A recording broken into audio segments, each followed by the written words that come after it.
Curtly Ambrose. Curtly Ambrose strikes again. Curtly Ambrose. Curtly Ambrose. Curtly Ambrose. Curtly Ambrose. A man who was tough, aggressive and always determined. He bowled from height with pace and precision. For many years he held the title of the best bowler in the world. Fast bowling is hard work, believe me. You have to be aggressive. Discover the frightening sight of the man steamrolling in at right arm fast. It's Curtly Ambrose. And he bowled his big in-swinger. Game goes driving, got him bowled. He knows cricket. That's his strength. A wonderful bowler. It just wore you down and not giving you scoring opportunities. Asking big questions every single ball. Curtly Elkhorn Lindwall Ambrose was born in Sweet, Antigua on 21st September 1963. Standing at a height of 6 feet 7 inches, he had the potential to become a basketball player. My passion was always to become a basketball player. My mother continued to pressure me to play cricket. However, he ultimately opted for cricket and made his debut against Pakistan in 1988 and a later age. In the 1980s, the West Indies team was known for having the best fast bowlers in the world.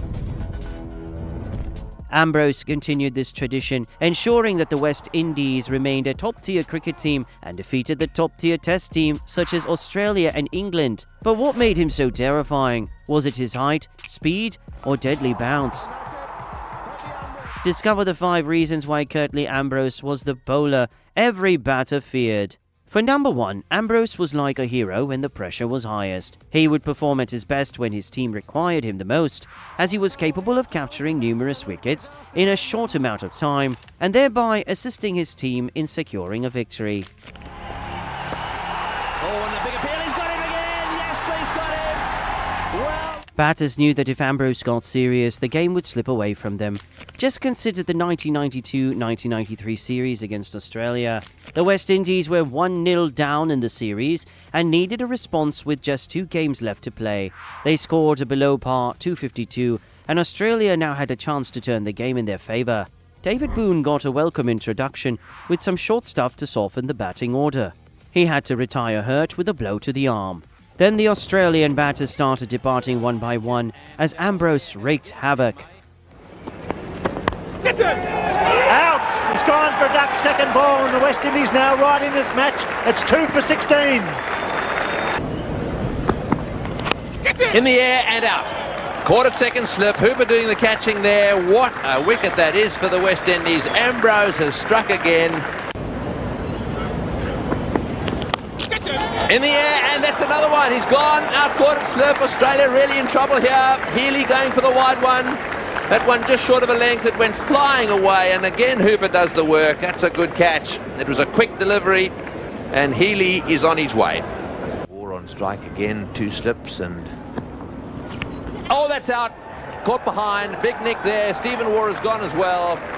That ball bouncing a little bit more. He's played and missed quite often, and that was a big edge. They hardly...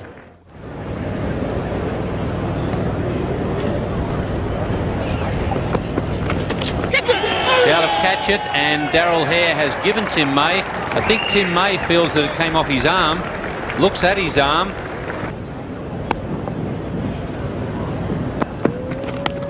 Always bowled him. That's hit McDermott and got onto the stumps.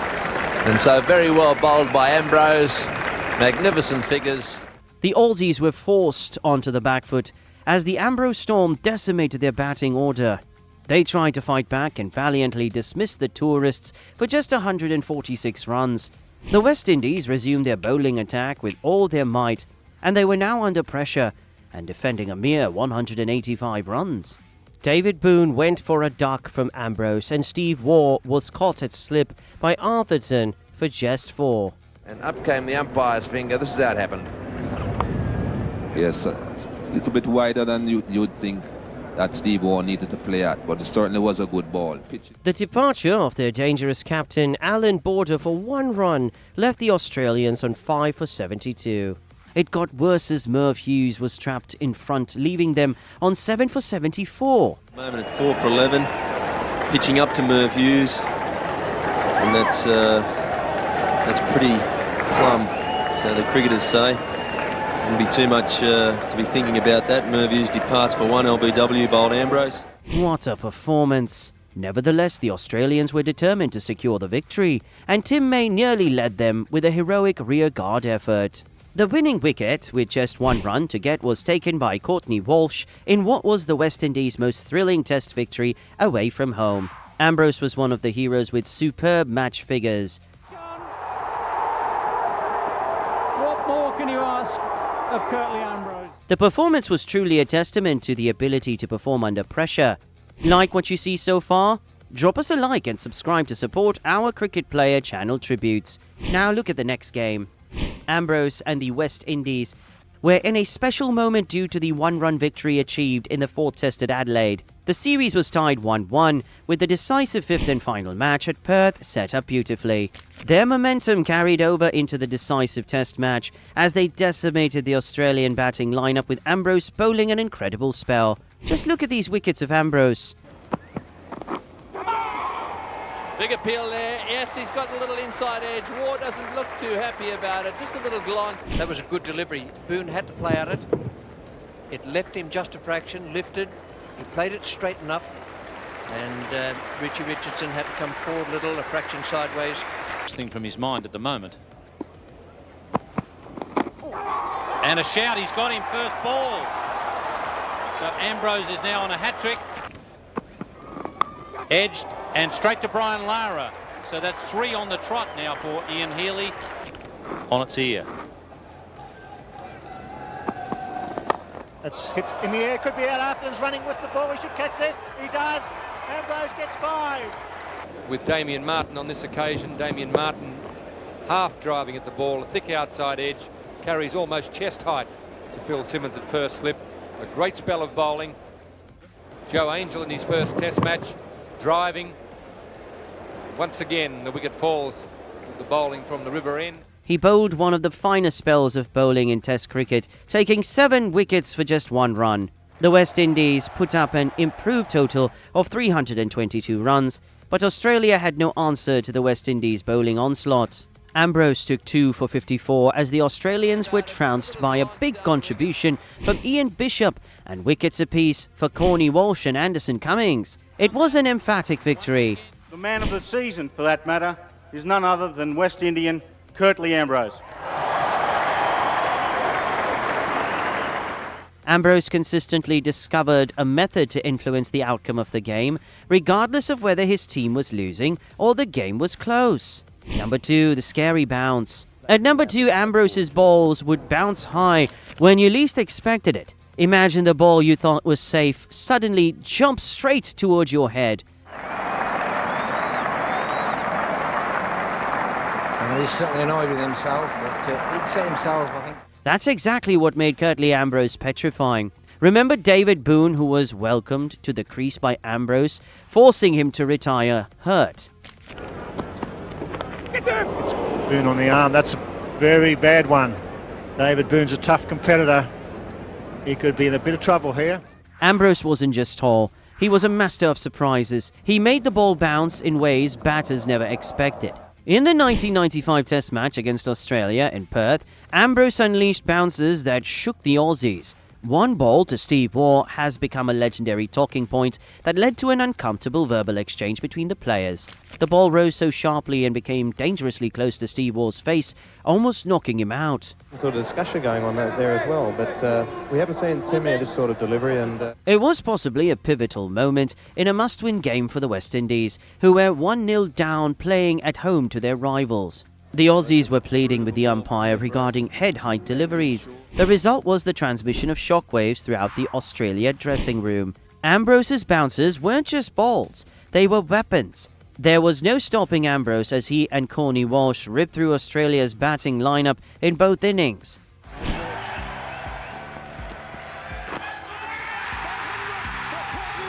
It helped the West Indies level the series 1-1 just before the deciding Test match in Kingston, Jamaica. They made batters doubt themselves, fear the next delivery, and eventually make mistakes. The pressure Ambrose created made even the best players look unsure. Number 3, silent but terrifying death stare. At number 3, Ambrose was a man of few words, but after he bowled, he would give batters a cold, serious stare. Imagine a 6'7" giant looking at you like they know they're going to win. It can be terrifying. The batters felt the pressure because they knew Ambrose was in control and wouldn't show any weakness. In the 1993 match against Australia in Perth, Ambrose bowled a bouncer to Steve Waugh. The ball jumped up fast and then Ambrose gave him his petrifying stare. Waugh looked nervous and didn't know what to do. Another moment was when he fired a phenomenal yorker that trapped Waugh in front. The umpire's unexpected decision against the West Indian bowler caused an intimidating gaze from Ambrose. It was not merely an expression, it instilled fear in batters, caused them to make errors, and demonstrating that Ambrose was the only one in charge. Number 4, perfect aim every time. At number 4, we know that Ambrose could bowl the ball in the same spot again and again. Batters felt like they had to be perfect every time they faced Ambrose, because even the slightest mistake could result in them being out. Isn't it frustrating? A great example of this was during his record 7 wickets for 1-run bowling spell in the Perth Test match. Just look at the accuracy of these deliveries. Just pushing at this delivery. Fast, hostile. During a top bowling performance in 1990, where he took 8 for 45 against England, he could target the ball with pinpoint accuracy to trap England's top batsmen. Oh, he's in the air. Richards has got... Oh, and what a good delivery that was. During the 1994 Test series against England at Port of Spain, Trinidad and Tobago, England was decimated by Ambrose's accuracy, speed and direction, which ravaged England's batting lineup. Oh, that's very... And that's it. All out for 46. Ambrose ended up with a bowling performance of 6 wickets for 24 runs. Just look at these fantastic deliveries on the middle and off area. You don't need to be deceived by fast balls on line and length each time. Ambrose had a terrific slower ball as he cleaned up many Australian batsmen during the World Series game. This was one of our favourites.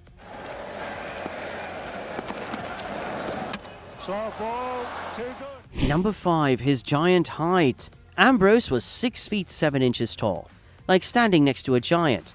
Because he was so tall, he could throw the ball from a higher point than most bowlers. He made their ball come at a weird and scary angle, making it challenging for batters to hit or block. Batters always felt nervous because the ball was falling from the sky, and they had to react fast. It showed how dangerous he could be, and made him a key player for the West Indies team. Most pundits and former players are in awe of Ambrose. And his accuracy were very tough, not only to stay in, but also to score against. He must rank as one of the most fearsome bowlers of his era. Very lethal bowler and bowled right at the length where you don't want him to bowl. That's why he got 400 plus wickets and he's always there. He wasn't just a bowler, he's a living legend. His career figures were impressive despite his later start to international cricket life.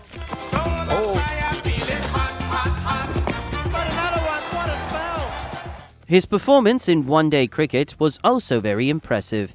It makes you wonder how he didn't win a World Cup during his peak years. Curtly Ambrose used his height, fiery pace, and serious look to dominate batters, especially when his team needed him most. His legendary performances continue to inspire young bowlers today. His height combined with his speed made him one of the most intimidating bowlers ever. If you like this video, you will love the next one. Just check out this next Cricket Crafter compilation.